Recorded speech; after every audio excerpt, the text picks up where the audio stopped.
नमस्कार, स्वागत है आपका स्टडी विद आईएएस में। वीडियो के फर्स्ट पार्ट में हम लोग कंपोजिशन ऑफ ब्लड के बारे में पढ़े थे। वीडियो के सेकेंड पार्ट में हम लोग क्लॉटिंग ऑफ ब्लड के बारे में पढ़ेंगे। रक्त का जमना जो है कैस्केडिंग प्रोसेस के थ्रू होता है। कैस्केडिंग प्रोसेस के थ्रू ब्लड जो है 4 मिनट में क्लॉट कर जाता है, यानी 4 मिनट के अंदर जम जाता है। और ये जो है 4 प्रोसेस में कंप्लीट होता है। 4 स्टेप लगते हैं ब्लड की क्लॉटिंग में। तो जैसा कि हम जानते हैं कि ब्लड कैप्सल्स में जो है 3 ब्लड सेल्स होती हैं, WBC, RBC और थ्रोम्बोसाइट्स, जिसको हम प्लेटलेट्स कहते हैं। तो प्लेटलेट्स ही ब्लड के क्लॉटिंग में मेन रोल प्ले करता है।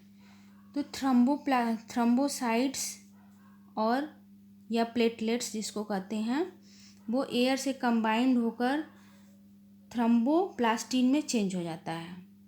थ्रोम्बोसाइट्स जो है एयर से कंबाइंड होकर थ्रोम्बोप्लास्टिन में चेंज हो जाता है। फिर सेकेंड स्टेप में थ्रोम्बोप्लास्टिन कैल्शियम से कंबाइंड होकर इनएक्टिवेट प्रोथ्रोम्बिन को एक्टिवेट थ्रोम्बिन में चेंज कर देता है।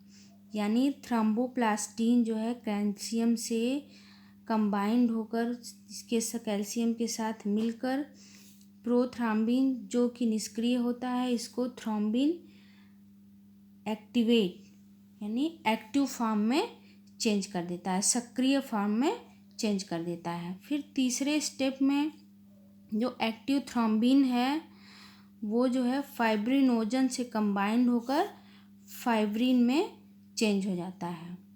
और ये फाइब्रिन जो है फोर्थ स्टेप में नेट का फॉर्मेशन करता है। ये फाइब्रिन जो है नेट का फॉर्मेशन करता है और इस नेट में जो सारे कैप्सल्स होते हैं, RBC, WBC और प्लेटलेट्स जो हैं आकर फंस जाते हैं और ब्लड जो है क्लॉट कर जाता है। यानी जैसे आटे की जो छलनी होती है, हम आटा को चालते हैं तो उसमें जो कण ऊपर फंस नहीं जाता है, वैसे ही ये फाइब्रिन जो है नेट का फॉर्मेशन करता है और तीनों कैप्सल्स RBC, WBC इसमें फंस जाते हैं, ब्लड की क्लॉटिंग हो जाती है। और जैसा कि हम सुन रखे हैं कि विटामिन के का ब्लड क्लॉटिंग में इम्पॉर्टेंट रोल है। तो आइए देखते हैं कि विटामिन के कैसे रोल प्ले करता है। कैप्सल्स जो हैं ब्लड क्लॉटिंग में कैप्सल्स भाग लेते हैं, जिसमें से कि thrombocytes, platelets important role play करता है। और प्रोटीन में फाइब्रिनोजन और प्रोथ्रोम्बिन मेन रोल प्ले करते हैं।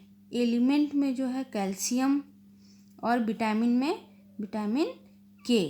ये जो दोनों प्रोटीन हैं जो ब्लड क्लॉटिंग में हेल्प कर रहे हैं, ये हमारे विटामिन के की सहायता से बनते हैं। यानी इन दोनों को एक्टिवेट कौन करता है? विटामिन के एक्टिवेट करती है।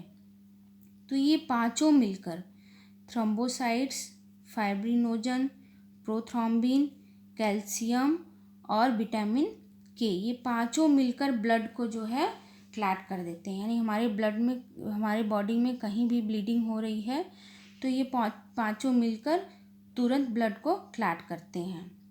लेकिन एक एंटी क्लॉटिंग प्रोटीन जो है हिपेरिन होता है, ये हमारे ब्लड को क्लॉट नहीं होने देता है, यानी उन पांचों पे भारी पड़ता है। अगर कहीं भी ब्लड हमारे बॉडी में, जैसे हम सुनते हैं कि हमारे सर में ब्लड क्लॉट कर गया, सिर की, ब्रेन की जो नसें हैं वो बहुत पतली होती हैं तो कभी कभी क्लॉट कर जाती हैं।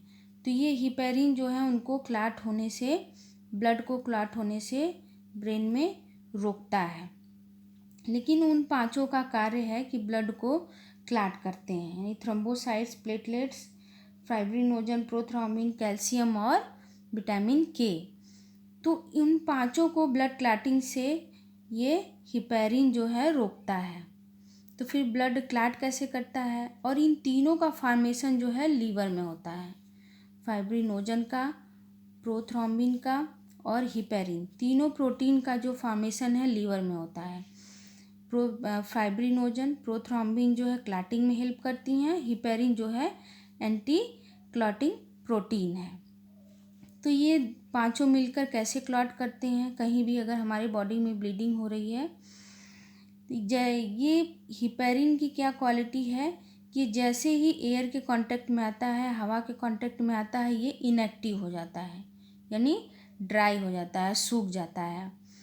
जैसे ये सूखता है फिर ये पांचों मिलकर ब्लड को क्लॉट कर देते हैं, यानी जो ब्लड जो सूख जाता है, क्लॉट होता है, तो पपड़ी जैसा नहीं बन जाता, तो उसमें हिपेरिन भी रहता है। ये हवा के कांटेक्ट में आने पर सूख जाता है और एक परत का निर्माण करता है। तो आई होप कि ये आपको ब्लड क्लॉटिंग समझ में आ गई होगी।